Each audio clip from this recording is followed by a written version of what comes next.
Hi,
Tia. I'm good. I'm about ready to get on a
Hi, everybody.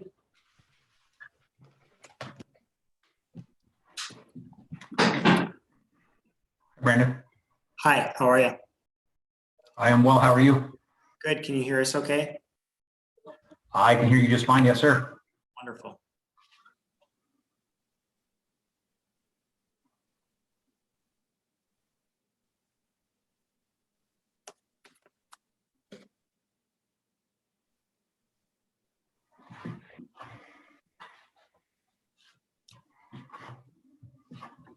We'll get started in just a moment.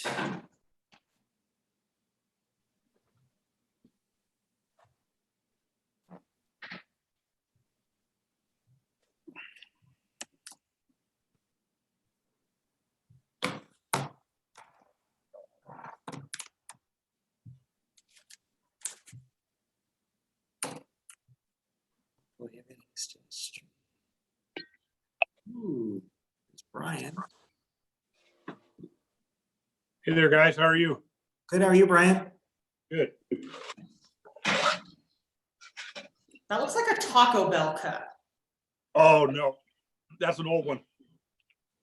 That doesn't look very healthy.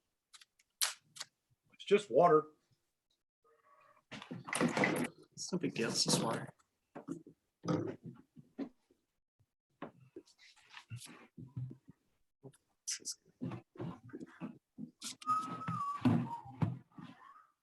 Are we live on TV? Not yet. I was going to give everybody a second to chime in. Hi, Jamie. Awesome.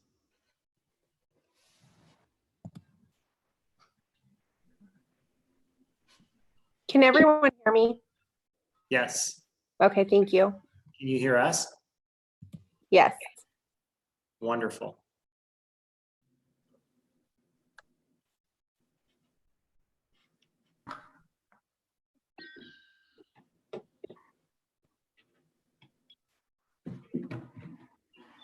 Oh, hi, Chris.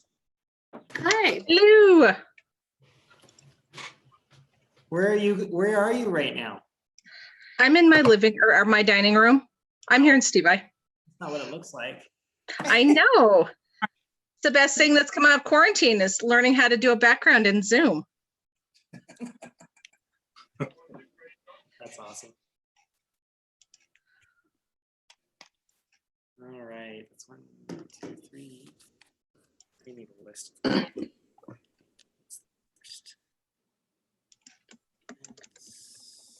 don't think that picks up as good. Must have a green screen. She's in a field of some kind with somebody's kid. It's not her kid.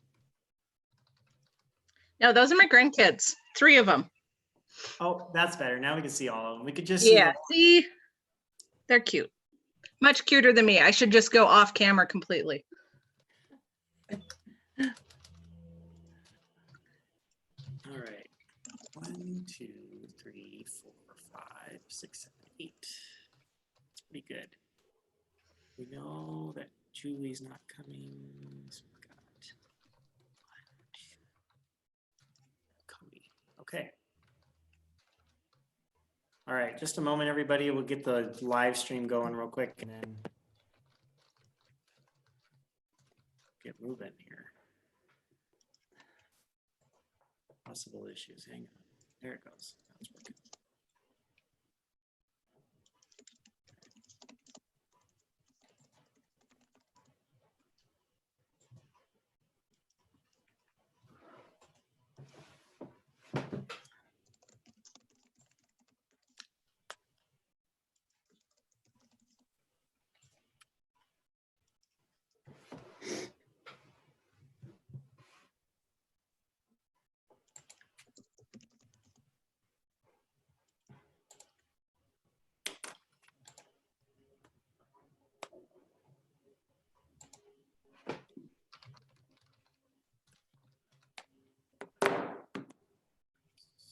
Come on, internet. Work with us here. Okay, I think that's working now. Let's see. Says good. All right, we'll give it a shot and hopefully it works. And we'll tell it that we're recording.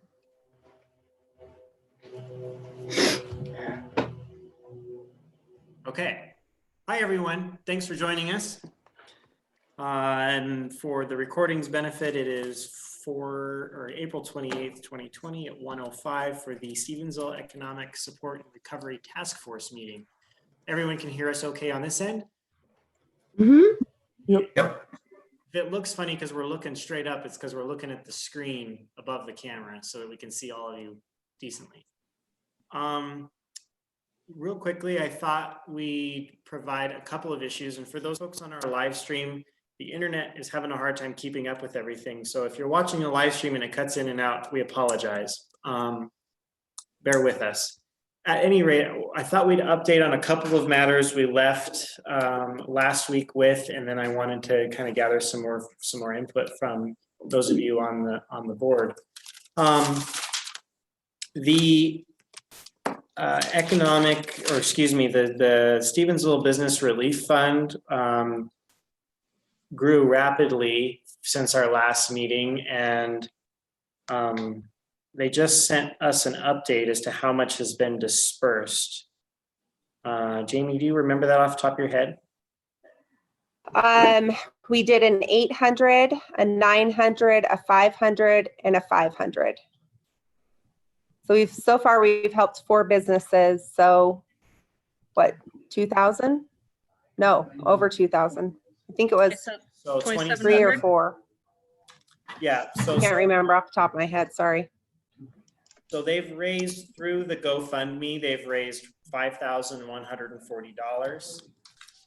First Bank committed $1,000. And then there was, I believe, one other amount. Oh, from Rocky Mountain Bank is going to send a check for an amount yet to be determined. So they've Thank you, Dominic. Yes, that's You're great. welcome. So they've approved $2,700 in requests for 4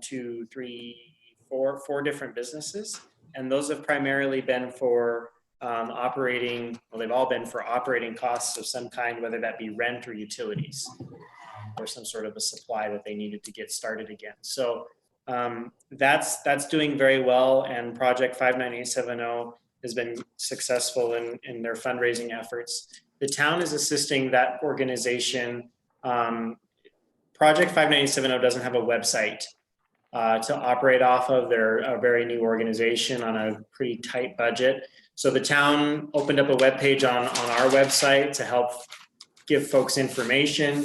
And we're kind of serving as the place where folks can submit their application for those funds. And then those applications go directly to the P5 board for their decision making. So that part of it's working very well. And it sounds like they fixed obviously the quirks on their GoFundMe site. So the funds have been rolling in and we've been distributing those with the board there. So that part's great. Obviously the other piece to update you on, and you're all aware of, is the governor's phasing plan for reopening the Big Sky State. And it seems like from my observations over the last 2 days to a week, reopening has been coming relatively smooth. And we haven't seen a lot of questions from businesses into town hall as to when they can reopen or any of those things. Sounds like people are figuring it out pretty well. But we are going to build some information out for our local businesses and our residents through our emails. We'll send one of those out very soon, letting folks know when town hall plans to reopen, what types of businesses open when, and those types of, and better outlining what those phases that the governor outlined last week. Unfortunately, with phases, we don't know when those phases transition. It's based on the statistics throughout the state. We did do a survey of our residents or those folks who receive our emails and use our social media channels to kind of figure out should Stevensville's opening efforts or our regional opening efforts look different than the rest of the state? There were some comments that yes, Stevensville should, or even Ravalli County should open at a different rate than maybe the rest of the state should based on our own local demographics. But largely people felt that if we followed the state's plan, that was acceptable and people were comfortable with that. There is some concern from the population, just for your statistical benefit. There's some concern from the population that maybe they may contract COVID after things open up, or that we'll see another spike in cases. But for the most part, I think it sounds like people are comfortable with the plan that the governor's laid out. And so the town of Stevensville has no intent of doing anything outside of that.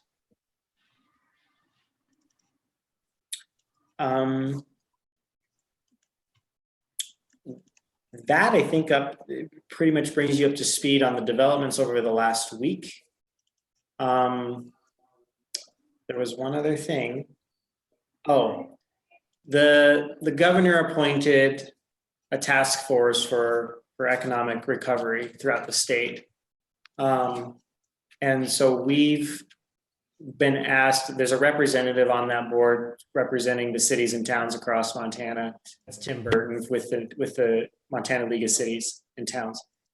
And they surveyed the communities to find out what it was that the communities were looking for and what sort of support or those types of things that we were looking for from that task force. Based on our conversation at the last meeting here, and that survey came out, I think, the day after we had our meeting and was due that night, so that they could get that feedback. What I told them is that we were hoping for some sort of technical assistance to provide businesses in navigating their loans and whatever grants and those types of things that they were receiving from lending institutions, so that they could make sure they were squared away on their paperwork, and that they were using the funding appropriately and they weren't going to get into any problems down the road. I don't know if any funding like that was requested from other communities, but that's something that we had discussed. For the time being, it sounds like Julie Foster with Reseda is primarily providing that technical assistance now. And so if there are folks out there who need that, she has those services available. So as a discussion point, what I'm curious, Robert and Monica and I had this conversation just moments ago, because we were trying to wrap our heads around where the community stands today, basically. Do any of you have ideas or have access to some data that tells us perhaps like how many businesses are getting assistance from the small business administration programs that are out there, and what your sense is of closures and those types of things, more permanent closures? It appears that perhaps one business is completely closed, where that's not been confirmed yet. We don't know if it's due to COVID or not. But I guess we're looking to see if there's a resource out there for Stevensville to gather data to give us a good idea of what the effects of COVID were and how we can respond to that.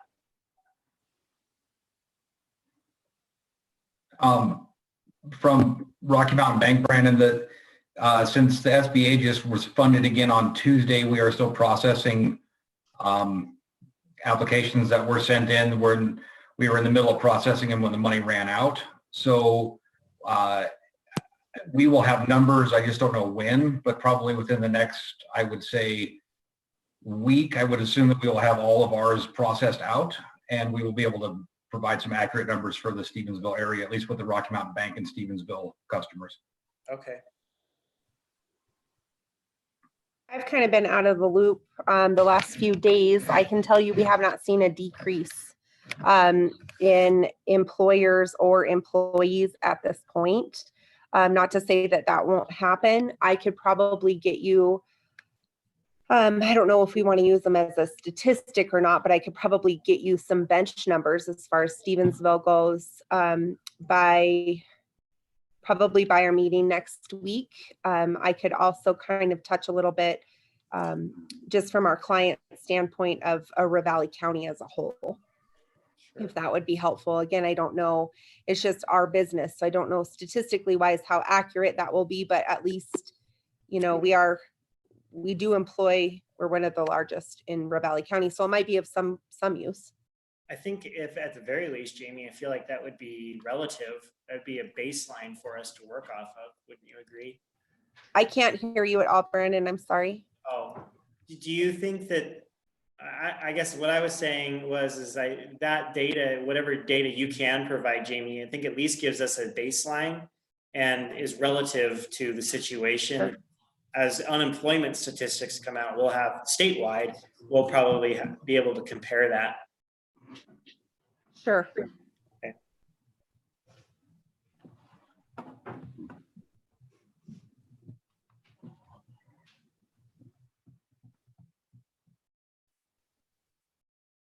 Okay.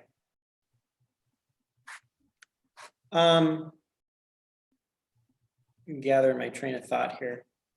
What else were we wanting to discuss with these folks?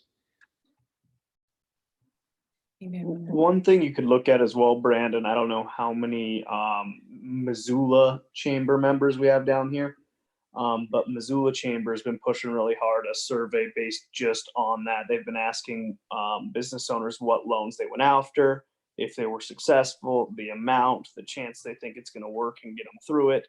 So it might be worth reaching out and seeing if they've split it up by area code or anything like that, or if they can, to see kind of a perspective, or even if we could get our hands on that survey. It was actually a really well done survey. I looked through it just this morning, actually.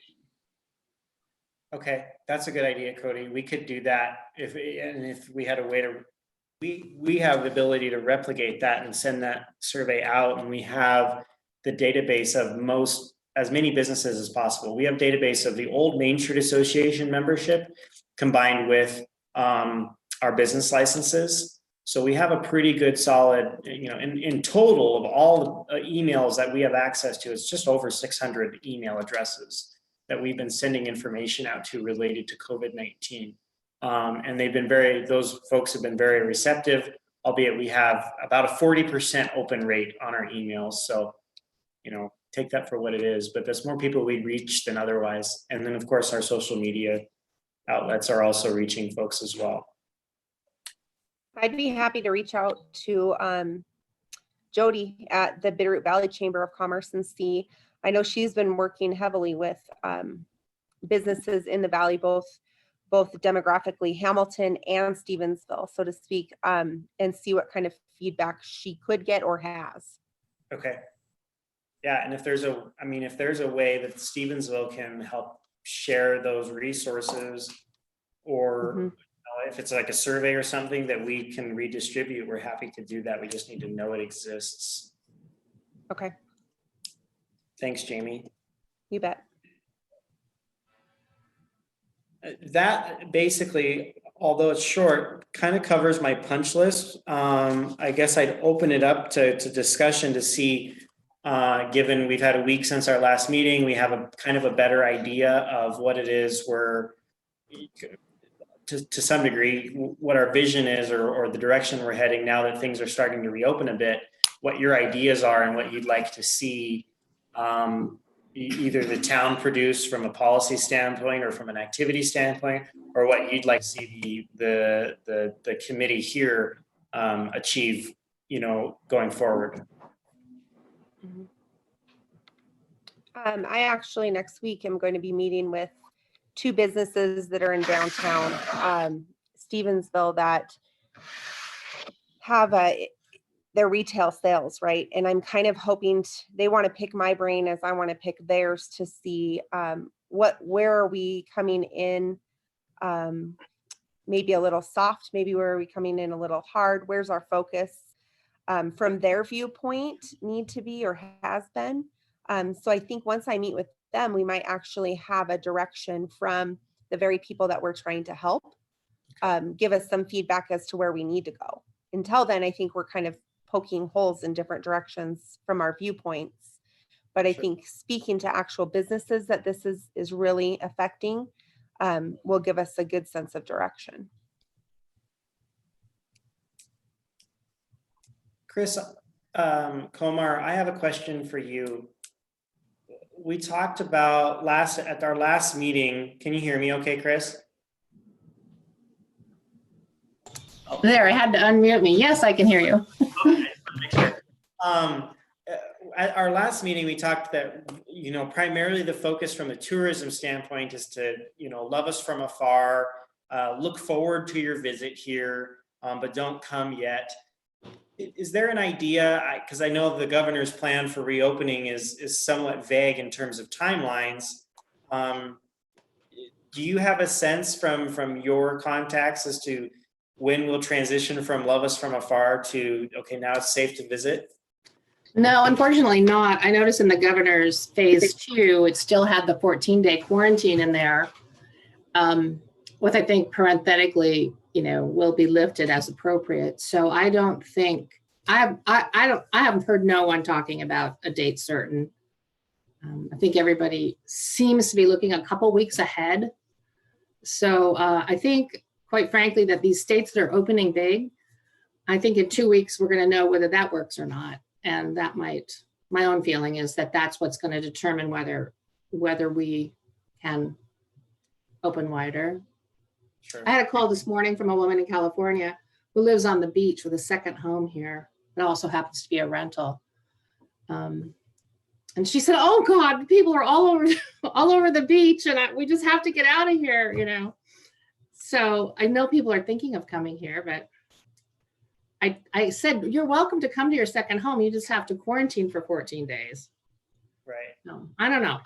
I don't have an answer, but I do have an invitation prepared that I can send to you, and you can forward to your group if you like, that invites anyone who is interested in tourism and receiving our newsletter and updated information. You could send that to your list of Main Street and business folks if you like, so that they can get stuff on tourism from us. We'd love to do that. Okay. We're also doing a survey tomorrow. We'll go out to our lodging owners to understand for June, July, August, September what their lodging situations are. Are they up, down, by what percentage? Simple, but it will give us some idea of what's happening here. It's interesting. Whitefish just did one, and somewhat surprising. I thought higher than I thought it would be. For us, it's important to figure out so we know what our revenue picture is going to look like. But it's also a great indicator of how businesses are doing, and most of our lodging owners are small businesses, of course, because we have just a few hotels. So we'll have that compiled probably about the 13th of May, and be happy to share that widely. It'll be very easy to read and graphic, so it will provide some very local information. Okay. Great. I mean, have you guys thought of anything else that we could do to help? Open to any suggestions. It's kind of hard to know what to do. As I think, was it Jamie, you were saying it's so important to hear from people. What do they need? That oftentimes Right. It's hard for them to say. Exactly. Have you worked with the Bitterroot Valley Chamber of Commerce at all? Yes. So Jody is also, we actually created this invitation for Jody to send out. Perfect. Because the Okay. pivot really needs beyond lodging. We need all the people that serve visitors to start getting in the swim here. And Right. I've been trying to get a group of folks together, much like this discussion, of folks who want to talk about the tourism scene. I mean, we have a lot of learning to do, and then we have planning and then execution. I mean, I think this is kind of, we haven't really been, we're just not on top of our tourism opportunities. And I Sure. think they're pretty big. I say that with the vision that also protects our lifestyle the way we want it. I think we could, Right. We could be very big advocates for additional hotel rooms, which we have very few of. That's pretty big, but there's a lot of near and long-term horizon stuff that we could be working on. If we better together understood the opportunity. Okay. And I agree, Chris. I think that there's a significant challenge in expressing what we want to do in terms of tourism, or even sharing ideas of, yeah, gosh, it'd be great to start holding First Fridays downtown again. But that's so hard to do with the restrictions that are in place, and how you don't want to appear insensitive, of course, to the COVID-19 situation, but you also want to try to do what you can to help people get into a routine and stimulate the economy again. So there's a really fine line there to what we're trying to navigate. From what I've been reading, of course, I'm kind of a future oriented person anyway, sort of a change maker, as it were, and I kind of thrive on change, which is very odd, I know, but I don't think it's going to be return to normal. I think it's going to be a new normal, and I'm very interested in what you're doing and this potential discussion around tourism, because I think we have to just have these awkward conversations where we really don't know what to do until we figure out what to do. And I think that's painful for us. I think it's something we're not, as professionals, not used to. We usually know what we're doing or what we want to do. And so I think the more of this we can do and talk together and come up with small ideas. But yes, I suppose there will be First Friday again, but I think the more interesting question is, so what, given the situation, what do we do? Right. And people aren't plowing that ground very deeply. I mean, we're using, I don't know. I mean, I just think there's a lot more there that we could discover, but it takes time and it takes bravery and being a little silly as we kind of think about what we could do. Sure. Are there any other thoughts on that vein?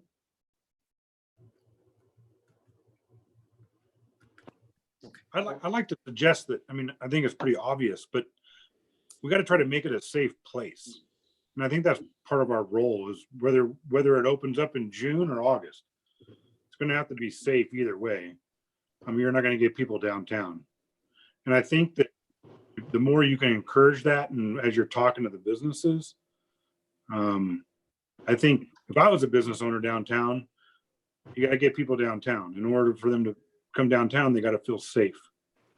The other piece that I always thought that Stevensville, and I haven't been involved all that long, but one of the great assets I think that downtown Stevensville has is you guys have professional services downtown. You have physical therapy, you have insurance agencies. People are going to go to those places first. And I know a lot of other downtown associations, whatever it may be, often try to leverage those places.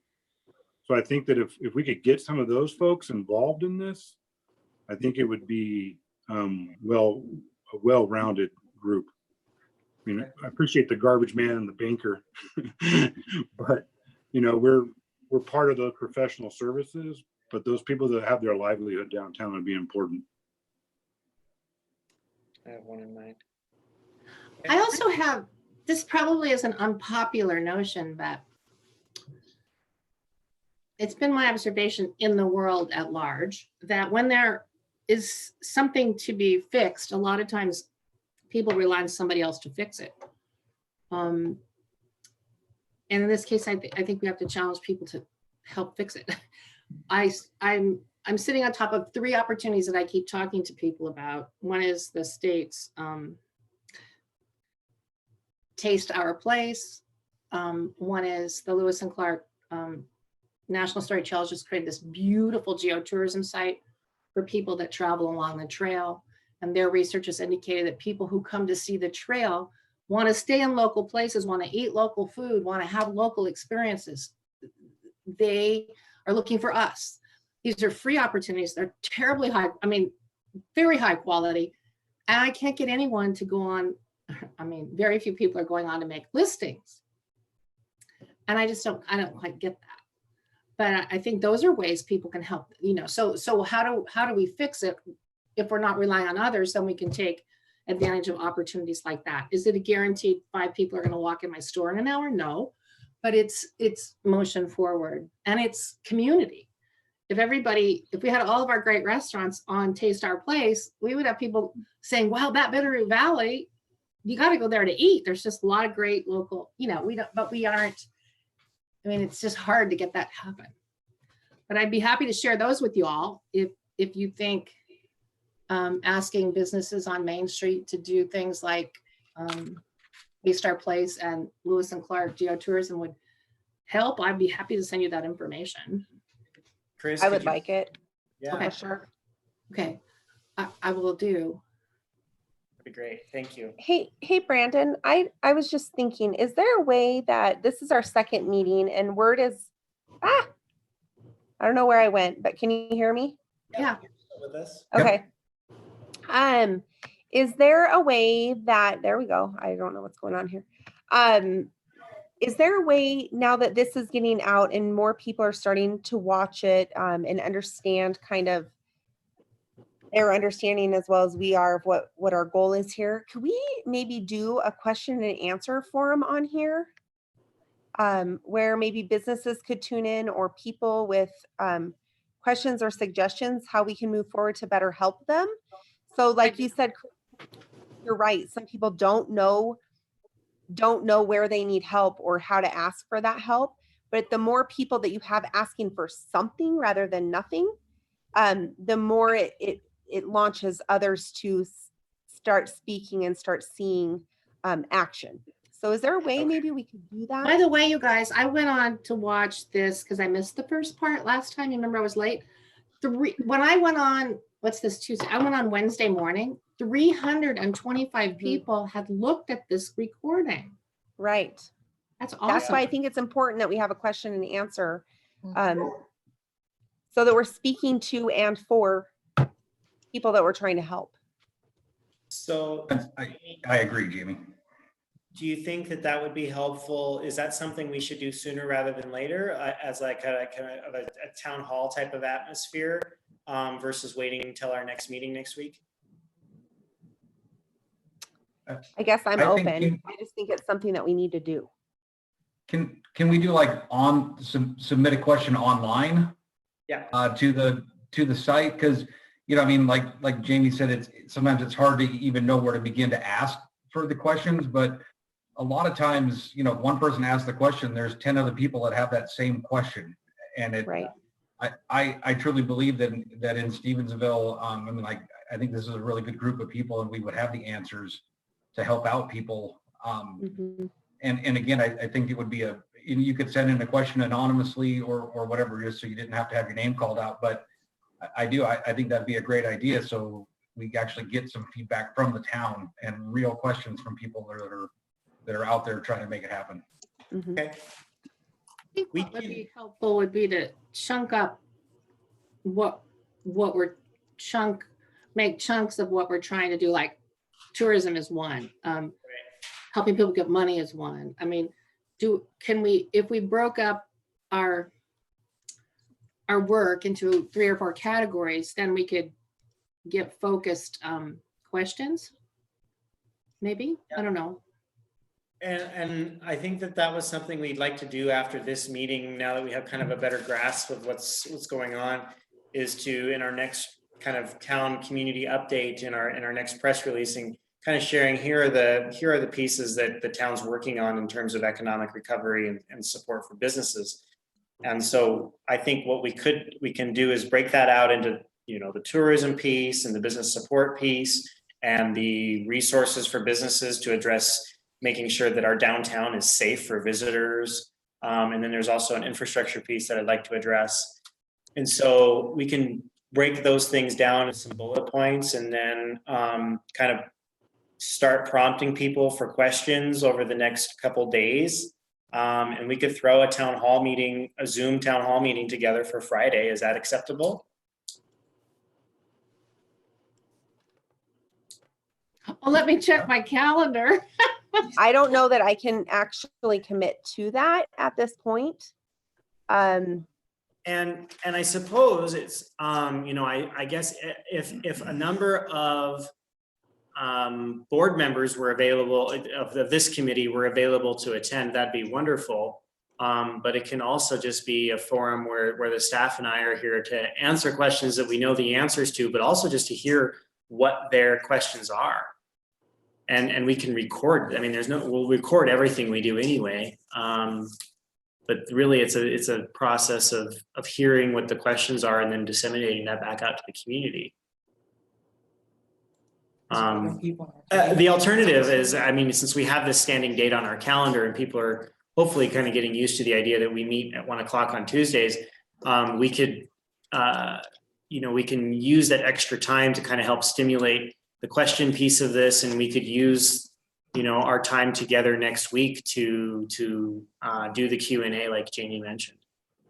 I like that idea. Okay.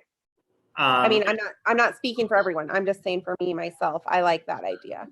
And from my perspective, the more time we have to kind of prepare some of this, the more concise and better it can be.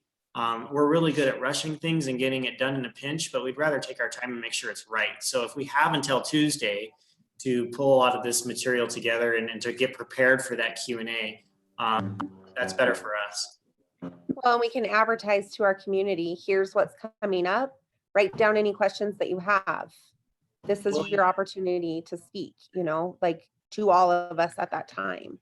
We can even do some sponsored posts on Facebook to help make sure that people get the message for sure without relying on people to voluntarily see what we post.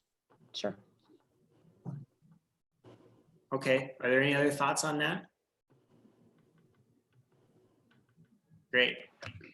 The last piece then, like I mentioned, Chris talked about the different pieces that we have that we could break down into 3 or 4 aspects. The other piece that the town is somewhat accelerating, and we've tried over the last 2 years to really make some of these projects work, and we've just run into some challenges. But this year, we're confident with the funding we have that we can get a lot of these projects nailed out. And so part of, I think, stimulating our economy and making things happen again is some infrastructure improvements. And so the town has got some pieces planned, which Chris Kelly from HDR is familiar with, where we're looking at some street and sidewalk enhancements. We're going to improve the walkability of downtown in terms of fixing the uneven sidewalk surfaces that exist. Our sidewalks downtown are in pretty good shape, especially on Main Street, but there's some lips from the trees over the years. We're going to address some of that. We're going to we have some forestry money available. We're going to drop some trees in the ground where some have died to help with beautification. And then road surfaces are going to see an improvement specifically on 3rd Street. So we're going to see construction crews coming through. We're going to see traffic patterns change a little bit. But it'll be an investment from the town back into the community that will hopefully put some people to work and improve some infrastructure throughout the community. So those are some things that we've got planned. If there are other infrastructure-oriented ideas that this committee has, we'd love to hear those so that we can seek funding for those types of projects.